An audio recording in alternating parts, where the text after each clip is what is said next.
There is a country of 51 million people who eat roughly 70 pounds of the same fermented vegetable every year, one small dish at a time, at nearly every meal including breakfast, and by the international yardstick used to compare wealthy nations, that same country has the lowest obesity rate in the developed world, hovering somewhere between 4 and 6% while the rest of the rich world balloons past 30. That is not a coincidence anyone bothered to hide. Nobody buried it. Nobody banned it. It sits in plain sight in a clay pot in the ground, in a specialized refrigerator, in a jar on a shelf, in the daily rhythm of an entire civilization. And yet the West spends hundreds of billions of dollars a year chasing an answer that a cheap, sour 1,500-year-old cabbage has been quietly delivering the whole time. Here is the strange part. This is not a miracle.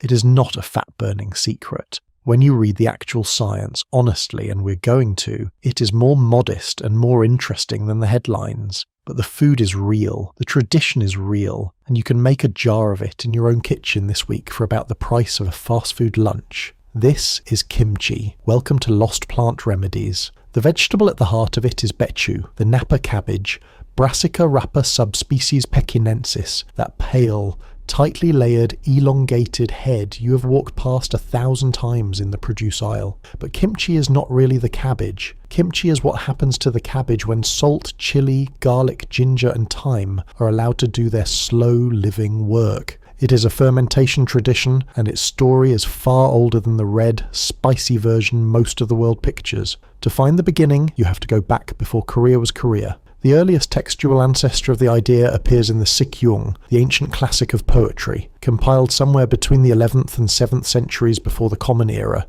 which uses the word gyo for a fermented pickled vegetable. Around 239 BCE, in Lu's Spring and Autumn Annals, there's a reference to Confucius himself eating a sour gyo. This was preservation as survival. On the Korean peninsula, through the Three Kingdoms period, from 37 BCE to 668 CE, the kingdoms of Goguryeo, Baekje, and Silla salted vegetables to live through brutal winters when nothing grew. And here is the fact that surprises almost everyone. The original kimchi was white. It had no chili at all. It was salted, pale, and quiet. The tradition deepened under the influence of Buddhism during the Silla dynasty, when vegetarianism pushed Korean cooks to experiment with preserving and fermenting vegetables of every kind. In 1145 CE, the Samguk Seize, the history of the Three Kingdoms, documents cabbage-based fermented preparations. In the 13th century, during the Goryeo dynasty, the poet Yi Gyubo wrote a work called Gapoyukyeong, considered the first Korean literature to explicitly describe making fermented, preserved radish, the direct ancestor of the crunchy cubed kakdugi and the watery dongchimi still eaten today. And still, through all of this, the kimchi was pale, white, pre-chili. The red came from across an ocean.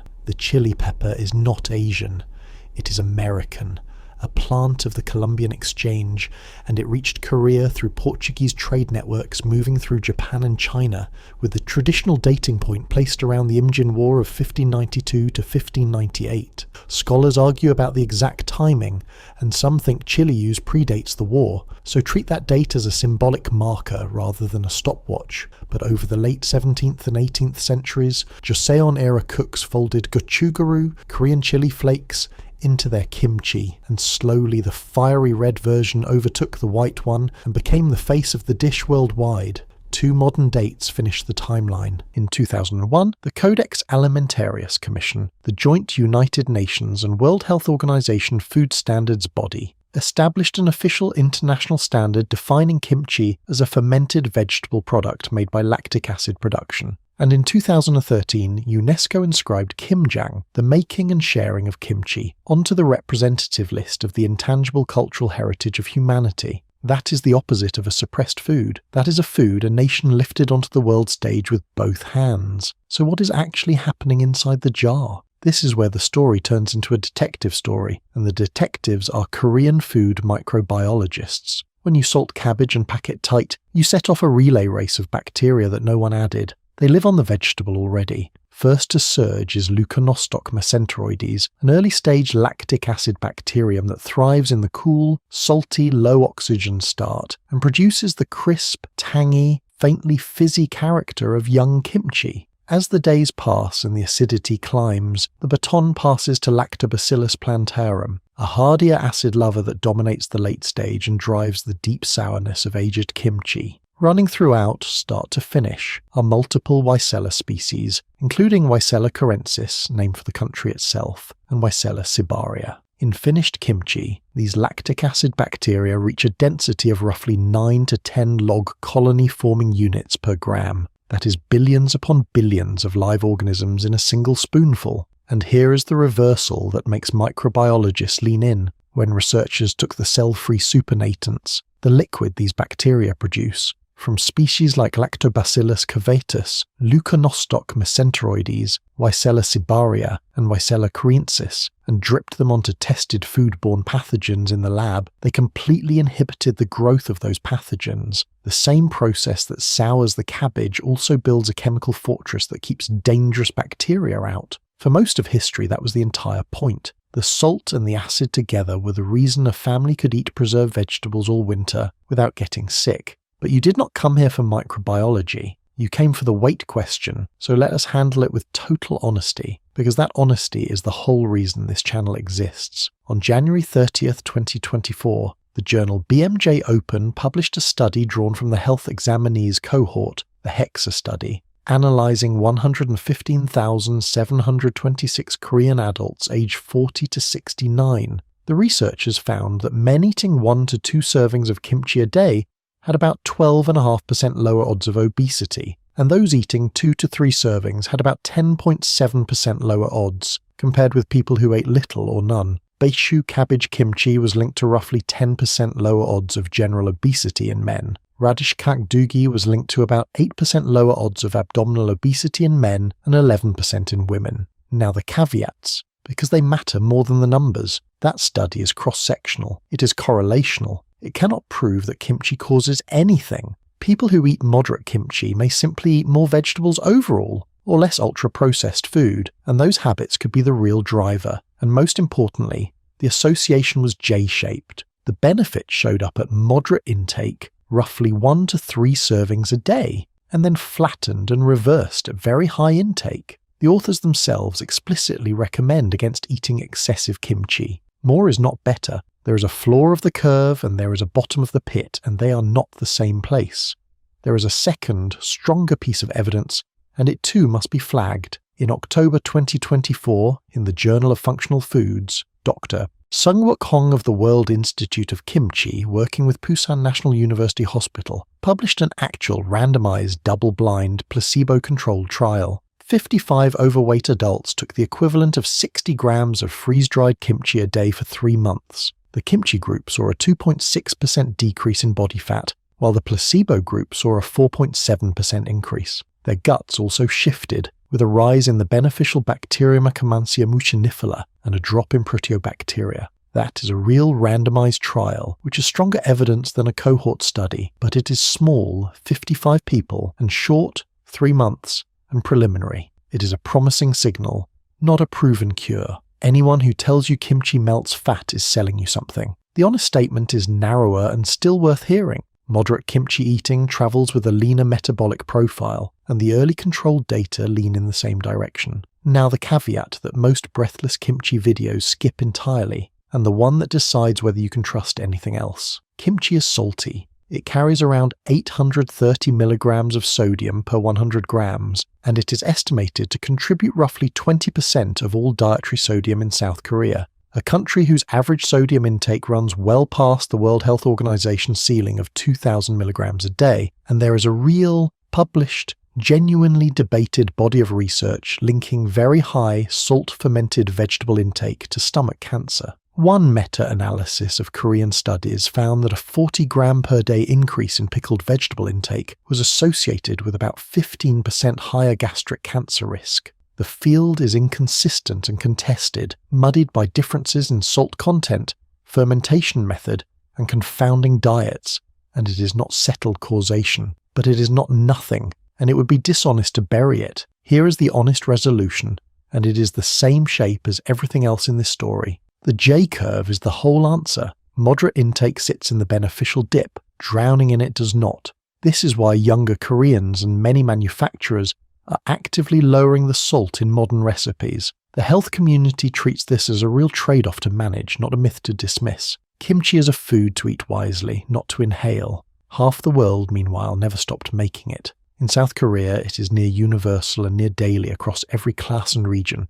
That average of about 88 grams per person per day in 2021, down from nearly 110 grams a day in 2010. North Korea shares the same tradition from the same pre-division culture. Korean diaspora communities across the United States, Japan, China and beyond keep the Kimjang gatherings alive. Whole families crowded around bright red basins in late autumn, hands stained, packing crocks to feed everyone through the cold. This is not a rediscovered secret. It is a living inheritance that was never put down. And that is the real contrast, not a conspiracy. Nobody buried kimchi. What happened is quieter and sadder. The West traded its living ferments for shelf-stable, ultra-processed convenience. We outsourced the crock to the factory, the tang to a flavour packet, the living bacteria to a pasteurising machine that kills them. And now the same West spends a fortune, a global processed food economy measured in the hundreds of billions, and a separate weight loss and supplement and drug economy measured in the tens of billions more, chasing the metabolic calm that a $1 jar of fermented cabbage delivers as a byproduct of simply being made the old way. The answer was cheap and old all along. It was never hidden, it was merely abandoned. So let us build it, because the doing is the point. Here is how you make real kimchi with real numbers. Start with 2 heads of Napa cabbage, the pale, elongated kind, not round green or red cabbage. Add 1 Korean radish called mu if you want to make keikakdugi too. Cut the cabbage into quarters or separate the leaves. Now brine it and use non-iodized salt, sea salt or pickling salt, because iodized salt can inhibit the fermentation and cloud your brine. Dry brine at roughly 2 to 3% of the cabbage weight, massaging the salt between the leaves and packing it more heavily near the thick stem ends. Let it rest and wilt for 1 to 2 hours, turning it every 30 minutes until the leaves go limp and release their water. Rinse the cabbage 2 or 3 times to wash off the excess surface salt, then drain it thoroughly. Now, the paste. Mix gochugaru, Korean chili flakes, using about 1 tablespoon per cabbage head for mild or up to 5 tablespoons for genuinely spicy, with minced garlic, minced ginger, chopped scallion, and fish sauce or salted shrimp, the jokgol, for that deep umami. Many cooks add a small amount of glutinous rice porridge or a little sugar to feed the fermentation and round out the flavour. Massage that paste into every single leaf layer. Glove your hands unless you want red fingers for 2 days and get it everywhere. Pack it tightly into a clean food-safe jar or crock, pressing out the air pockets so the brine rises up and covers the vegetables. Leave it at room temperature for 1 to 5 days, shorter in warm weather, longer in cool, tasting as you go until it reaches the sourness you want. Then move it to the refrigerator, where fermentation slows to a crawl and the flavour keeps deepening for weeks, even months. 2 heads of Napa cabbage yield roughly 2 litres of finished kimchi, about 8 to 10 servings. Total ingredient cost runs about $11 to $20 a batch, which comes out to somewhere between $1.10 and $2.50 a serving, against $5 to $10 or more for a single 16-ounce store-bought jar. One safety word, and it is a process word, not a foraging one, because Napa cabbage has no toxic look-alike. Keep the vegetables submerged under the brine to limit oxygen. A thin white film on top is usually harmless calm yeast, but fuzzy mold, white, green or black spots, means you discard the whole batch, not skim it. Wash your cabbage well and buy from a clean source. And if you are pregnant or immunocompromised, remember this is a raw, unpasteurized live food that often contains fermented seafood, so talk to your doctor or reach for a commercial pasteurized version instead. That jar is the whole philosophy in miniature. No permit, no license, no factory, no starter culture to buy, because the bacteria that do the work already live on the leaves. A knife, a bowl, and any clean vessel. And the finished brine from one batch can flavour and inoculate the next. So the tradition feeds itself forward, the way Kimjang once let whole villages pool their labour and preserve enough food to survive a winter before refrigeration existed. That is food sovereignty,